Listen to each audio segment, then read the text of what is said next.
Voices of the Valley, episode 10. I'm here with Sabreen Absi, biochemistry major here at Moraine. How are you doing today? I'm doing good, thank you. How are you doing? I'm doing great. Thank you for coming on today and taking the time out of your day. I really appreciate it. I love every guest that comes on, and I can't wait to get into it. Thank you. It's a very big privilege to be here because I've literally every bathroom situation where I'm in front of a mirror and I'm gonna be on a podcast and I'm gonna be sharing my life story with everyone. That has led me up to today. Wow. Well, here you are talking about your life. So I'm not sure where to start. Where would you like me to start? Do you want me to start at your childhood? Where were you born? Where'd you grow up? I was born in Chicago. And my parents are both Palestinian, which makes me Palestinian, of course. Yes. And growing up, my only social and academic interactions were in elementary school before I was homeschooled, for high school. Oh, okay. And during elementary school, it gave me very good experiences and bad experiences. But one of the good experiences that my childhood experience has made me appreciate is diversity, because obviously in Chicago there's a wide variety of cultures, religions, ethnicities, and all that stuff. Yeah. And when you're so immersed in that kind of diversity, when you reflect around your environment and there's a lack of diversity, it makes you feel a little off. Wow. Yeah. Yeah. You're right. And what kind of neighborhood did you grow up in? Was it just downtown Chicago, or did you grow up somewhere around here? Very south side of Chicago. Very south side? Yeah. And what school did you go to? I went to Durkin Park Elementary School. Durkin Park. Mhm. I don't even know where that is, so that's crazy. Did you move out here to go to Moraine, or do you go from where you live now, back then, to here now? I actually moved to Bridgeview a few months ago. Okay. Just for me to attend Moraine, because it's so expensive to go to college outside of your district. Yeah. Mhm. Yeah, very true. I'm Mhm. dealing with that right now. You are? Yeah. So when you reflect on this lack of diversity you were seeing in your city, Mhm. right? What drove you to want to change that? What drove you to want to, I don't know, be the better person that you can be? Honestly, it's just, first of all, you can start being the better person by being aware of what's going on and why there's so much of a lack of diversity. Mhm. because we can appreciate now that there are so many people of color and black creators who are breaking the barriers when it comes to arts, creative content, the education systems, all those various fields. I can appreciate that they're breaking the barriers and advancing through the system, but I can't really ignore that those barriers were set up to keep people of color and black people from staying in this little box that prevents them from succeeding the system. Yeah. From advancing and being successful. You can start by appreciating diversity and being aware of the influence that white people in power have, and how they put up those borders and barriers. Yeah. Mhm. Yeah, especially I think in our society, just over time, it has just been a whole white man's world. Mhm. So what do you think we should do? Should we change the system? Should we just add some things to the system, get rid of some things? Should we tear the whole thing down? What do you think? That's a very complex question. It is. Yeah, it is, because the system is incredibly flawed. There are various laws that keep black and brown bodies from that keep black and brown bodies in their oppressive states, and it prevents people of color from how I said, advancing through the system. There are laws for that, and it's not just it's not just the laws. It's also social social like constructs yeah and yeah stuff yeah like yeah that. social constructs in society, and like in the media where like there's like harmful stereotypes and like karyotypes and all those like very and all like those like the very harmful things that make that separate like the people of color from the white people. Yeah, so growing up, was there anything that you liked about Chicago? I liked how diverse it was, like like how like there's so many different shops like Yes. in downtown Chicago. Like yeah, I very much appreciate that Mm-hmm. because like You grew up around a lot of creativity and art too, right? And a lot yeah of like up and coming neighborhoods, a yeah lot of ones that are also going downhill. And yeah. just seeing like that contrast growing up, how did that affect you? It doesn't affect me much today because like I still live in a neighborhood where like there's various like shops and like little businesses Yeah. run by people of color. Like I live in Bridgeview. It's like right near like Little Palestine in Chicago. Yeah. Mm-hmm. I know exactly where that is. Yeah, but once you move out of like that little comfort zone and like you come to like upper like north of Chicago or like north of Illinois in general, you see that like there's little like signs Mm-hmm. like yeah like there's little like essences of like of like the influence people of color have in like the communities, and like it kind of makes you feel alienated like in a way because like you have to realize that there is a reason why small businesses like haven't grown, like small businesses run by people of color haven't grown because like the area that they're in like probably like keeps them Yeah. Keeps them there. yeah keeps them from growing. Yeah, so that's really crazy, and you're really opening my mind up to stuff that I didn't think, was really happening. I mean, I hear about it all the time, and of course, I'm always like, yeah, I support them, I support these people, I support small businesses, but at the same time, I grew up in Hickory Hills, which was literally right next to Bridgeview. It's like a 5-minute drive, maybe, 10-minute bike ride. So I was in Bridgeview all the time. I had friends in Bridgeview. I was in that neighborhood, that area, and it was really like gentrified more than like there would be white people here and then Arabic people here and then white people here. Exactly. I remember in my neighborhood specifically, there was a apartment complex and then a bunch of houses, and we lived in a house, but we rented from the house, and everyone in the house was either Mexican, black, or white. Yeah. All the apartment complexes, it was all Arabic people. I don't know why that was. Like it's because like people of color like they like to keep like strong communities like because like they know that like you can't necessarily like leave like a place that's like isn't like you can't leave like where you're from to another place that isn't filled with people you resonate with, because like you're not gonna make it, like you're gonna feel like socially uncomfortable, like you're not going to like be financially successful, like in a way. Yeah. Yeah. Do you think that's your goal, is being financially successful? Yes.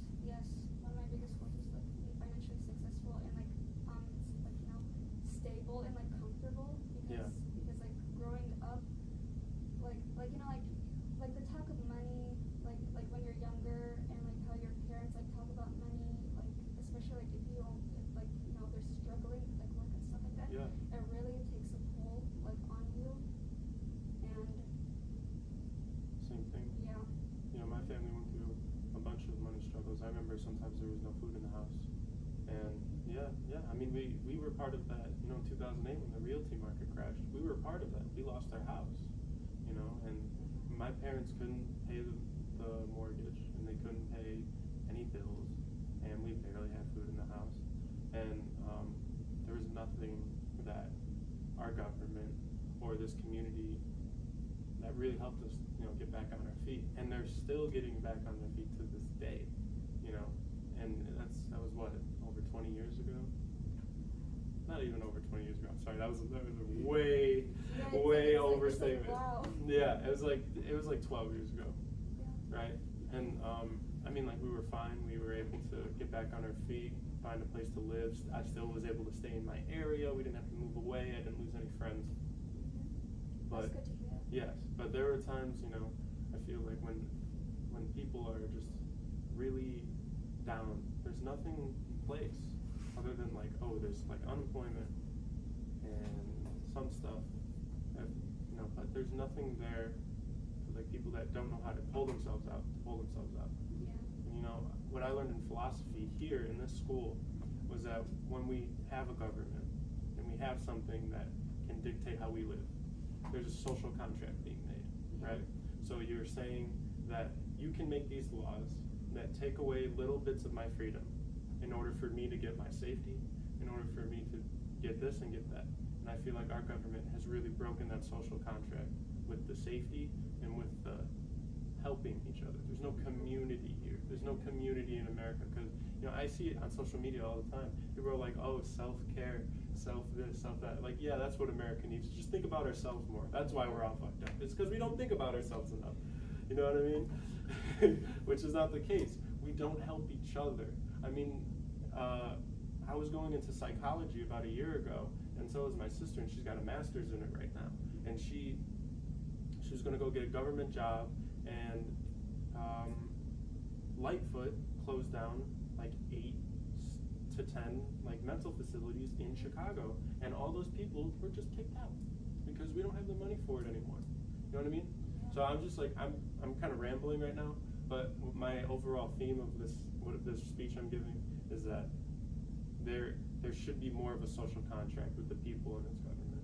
There should be more that the government could do for us because it asks so much of us to do for it. Yeah. Think about taxes, think about jury duty, think about enrolling to be drafted if we go to war, which is something that's way more prevalent today than it has ever been in like the past like 60 years. You know what I mean? And what do you think on that? I'm sorry, I'm just going off right now. Just like resurface the question again. Yes. So the question is, what do you think society could be doing rather than what it's doing right now in order to, I don't know, make people feel more community, I don't know, more together. To bring more solidarity? Yes, more solidarity between people of color and white people, and not even just the race aspect, but the class aspect. Poor to the rich, and the rich to the middle, and the middle to everything else. Like, I feel like there are generally so much problems in America, but I feel like we should very much bring the most attention to the lower class.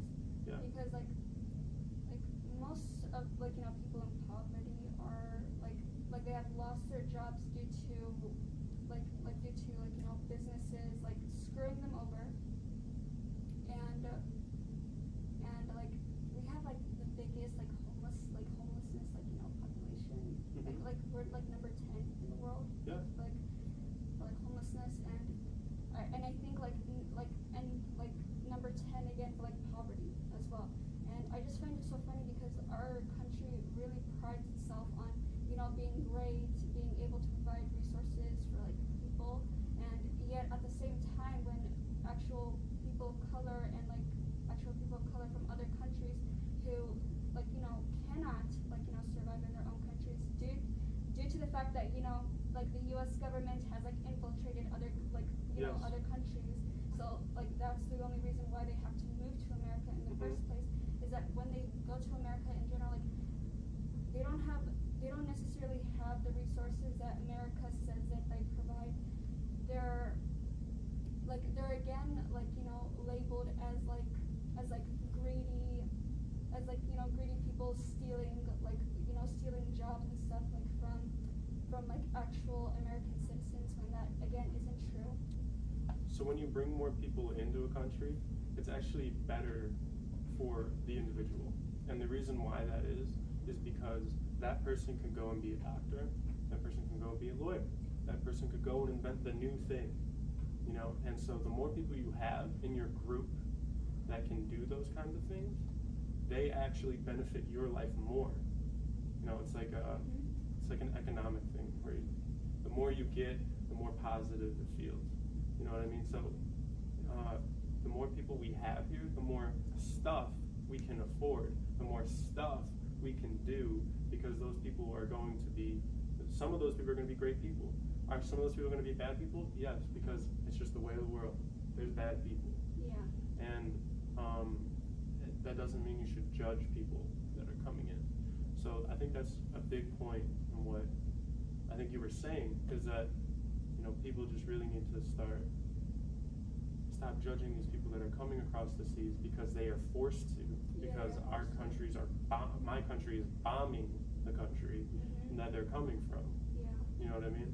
And I just find it so funny, like that, like, you know, like lots of like conservatives like in the media are like look at these people like coming to America to like exploit our resources, and why are so many people in other countries so like, you know, like concentrated and focused in our elections? Like, why is that? It's because the U.S. government has like, you know, infiltrated so many governments, like they've involved themselves in other like countries' politics and elections, and in like, you know, like conflicts with each other, and it's because like, you know, whoever's like ruling like America is going to have like an influence on the rest of the world, because like America has inputted themselves like in everywhere. Yeah, like I don't know like the true number, but I know that the U.S. government has like around like 300 like military bases around the world. Yeah. Yeah. A lot of them surrounding Russia. Yeah, it's like, yeah, it's so much, and it just like proves that like, you know, the U.S. government like, you know, like inputs like themselves in like other countries, and like I'm not saying like control them, but like they have a major influence on like, you know, other countries. Yeah. Yeah, and their politics and stuff. Yeah. Another big thing is that, you know, when people have to go buy oil. Yeah. From like Saudi Arabia or something like that. They have to use American dollars. That's a deal that we have with Saudi Arabia. So if they have to, that's what keeps up the American dollar in the world economy. Is it used to be the gold standard, but Nixon took us off of that in the 70s. So we aren't on gold anymore. What we are is called the petrodollar, which is when people go and buy oil, they have to use American money, right? And so that props up the dollar. And in agreement with the Saudi Arabia, they get to use our military however they want, you know. And so that's the deal we literally have with them right now.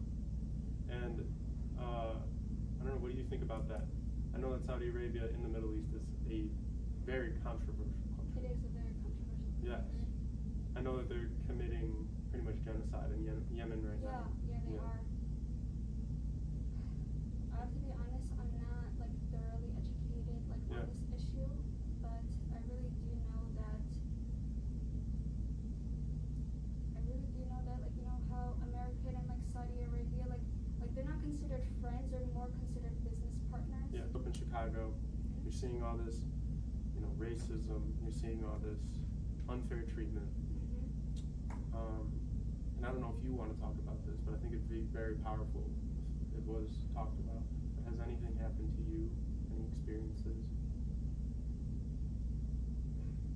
So far, like the only like, you know, incidences and experiences that I've had to do with like, you know, racism and like, you know, classism and even misogyny, like in my own culture, is that like right now I'm noticing that there is much more positivity when it comes to like, you know, when it comes to like appreciating people of color. Because I remember when I was younger, I did used to get bullied for like my culture. I did get to like I was bullied like you know, like for my religion and stuff like that, but it was like less prominent. Yeah. And it's like incredibly less prominent now, because I feel like more people are like, you know, beginning to appreciate diversity and like, you know, becoming less bigoted like racists, because like everyone knows that if you're racist and you're bigoted, like you're not gonna win the argument. Like you're really not gonna win the argument.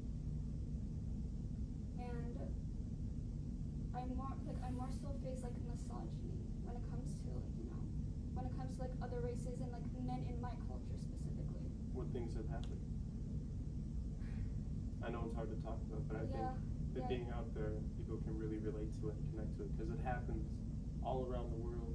And I guarantee you, you're not the only student here that has experienced stuff like that. Yeah.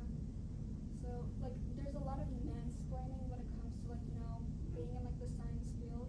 Yeah. And I'm not trying to, like, stereotype, like, you know, men in my culture, like out of men, like these are just an example of, like, some of the bad men. I'm not generalizing the whole, like, no, you know, you're just describing what has happened to you. Mm-hmm. Yeah, it's just like you know, like you can just like walk from one class and like go across campus like thinking like, oh, like I'm gonna go to like chemistry, like I'm gonna go to chemistry, like stuff like that. And like you're encountered by like all this hate speech, like from men in like your own culture saying like, why are you in college? Why are you here? You should be at home. Wow. And like they're saying all this and out of me as if I don't even understand what they're saying, because like it's like kind of a thing that out of men like think nowadays, like, oh, like all hijabis and all Muslim women are like very Americanized, that they don't even understand Arabic, when that in itself isn't true. Can I ask a question real quick? So I'm not educated on hijabi culture or Arabic culture. So is there like a specific gender role they put women in? Yes, they do. Can you explain that to me? Okay. Basically, the job of a woman is to stay in the house, take care of the children, and be not the provider, but as a person like who serves her husband and like the children, and basically enforce and like, you know, continue on like this narrative that women have to like, you know, that like women have to be the caretakers and the nurturers, and they have to like, you know, tell their sons that like, oh, like they have to like tell their sons and daughters like, oh, this is normal, like the daughter should have to stay in the house, like, and like the boys like they get so much like, you know, slack off, while the daughters have to be like the best as they can. Yeah. And that's what you experienced growing up. Yeah. I'm sorry, do you have any siblings? Yeah, I do have siblings. I have 7 siblings. Wow. Yeah. Brothers and sisters? Yeah, and there's a new one on the way. Well, there you go. Yeah. Where do you fall in the line? I'm the oldest. You're the oldest? Yes, I'm the oldest. That's awesome. No, it's not. Why is that? I feel like it's good because you have such good ideas and you speak so thoroughly. So. Not really. Yeah, I feel like they have a good role model to kind of base off. You know, my older sister, which is who I looked up to growing up, she was a punk rocker, and she did a bunch of bad stuff, and so I followed in her footsteps in that. You know what I mean? So the fact that you're like the way you are, I think is really good for them. Yeah. But being the oldest, I know that's harder because you have to make all the mistakes, you know, so that others can learn from it. So how do you feel about being the oldest? Being the oldest is like being mom number 2. Like you have Mom number 2? Yeah, you have to be mom number 2. You have to take care of like, you know, your siblings. You have to. Especially with 6 other ones. Yes, exactly. You have to help with homework. You have to learn how to cook like at a like kind of early age. Yeah. Yeah, in order so say if like my mom and dad were out of the house, like I have to cook dinner, I have to prepare it. Like with my other siblings, of course, because like we're 6 girls. Yeah, we're 6 girls and like one like little boy. He's like the little prince, of course. Oh yeah. Yeah, he cannot do no wrong. Like if he does do wrong, like then like so be it. Like he did something wrong, like he's not gonna get punished for it. Well, what did you come here to talk about today? What did you want to get out to the Marine community?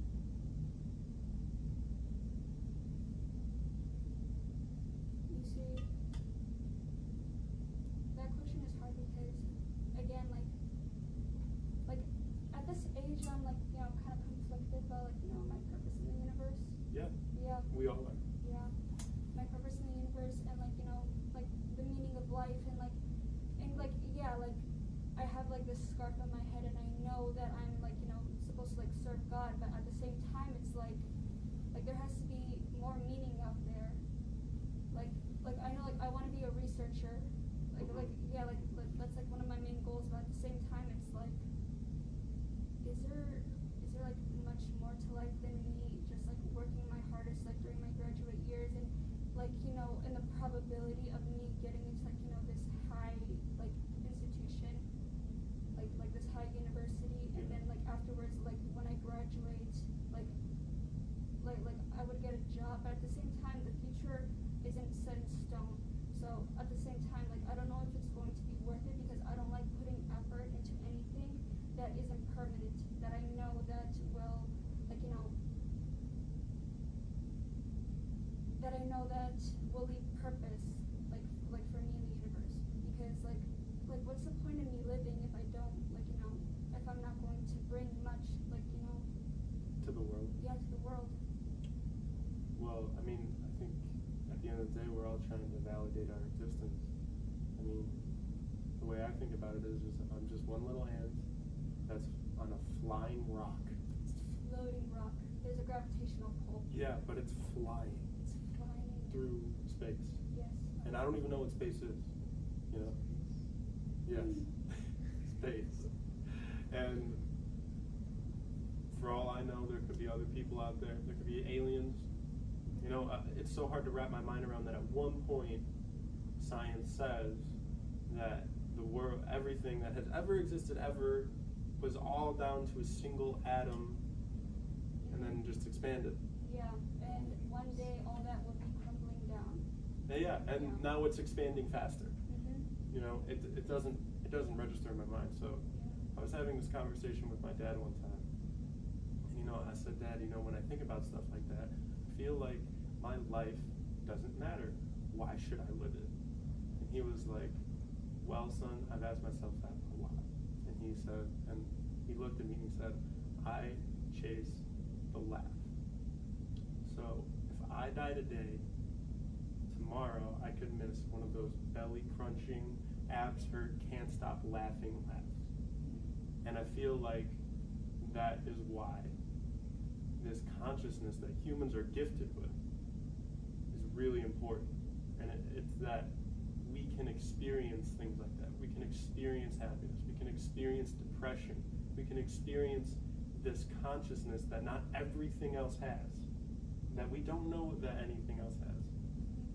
What do you think about that? How do you think, why do you stay alive every day?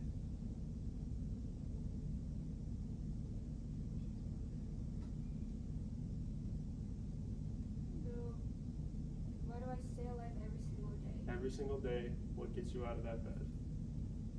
What keeps you going? It could be anything. For me, a long time was the fear of disappointment. I was so scared of disappointing people. I was so scared of not making friends. I was so scared of not making my dad proud, not making my mother proud. You know, the longest time I wanted to give them their own retirement. And I wanted to just be the most successful person and be out there and everything. And then I realized over time I was just building up this brick by brick on my shoulders until eventually my back snapped. And I couldn't feel that anymore. It didn't feel good to think about that anymore. For the longest time, it was not disappointing people. Then I realized that I can't base my existence off of what other people think. I need to base it off of how I view the world. And how I view the world is that as long as I do good on this flying fucking rock before I die, I know that I'll be happy when I'm on my deathbed. Because at the end of the day, if I didn't meet you, or if I didn't meet this person, they could have been sad for that day. They wouldn't have smiled. I wouldn't have made that person's day. I wouldn't have done this thing that has brought a community together. That's beautiful. Thank you. So, back to my original question. What keeps you alive? Fear of failure. Fear of failure. Yeah. And like, you know, continuing the notion and concept that, and like, you know, like continuing like the gender roles and stuff like that,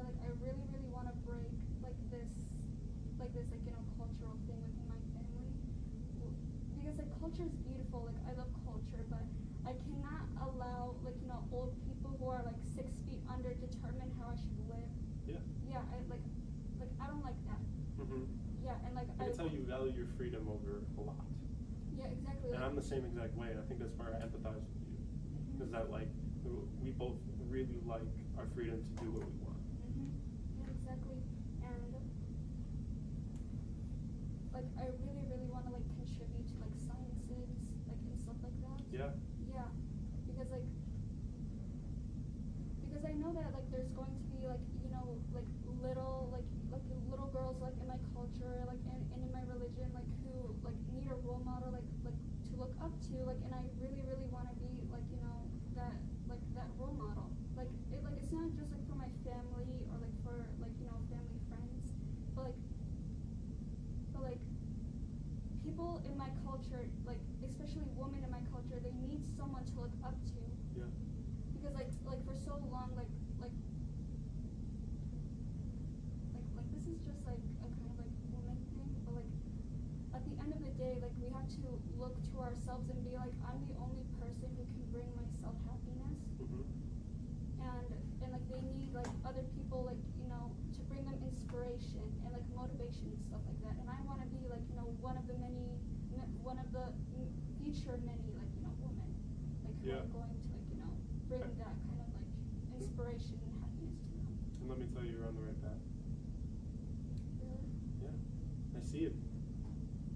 Like, I've only known you for what, a week? We've been texting maybe every day, maybe every other day. And the way you talk, you're so passionate and you're so observant and you're so smart that I can see that you will be one of these featured women. And whatever you do, even if it's not biochemistry, whatever you do in your life, I know you'll be successful at. Just by the way you are. And I can tell that you got a great mind and you're curious. And that's like the biggest thing to have when you're coming into the professional world, is be curious.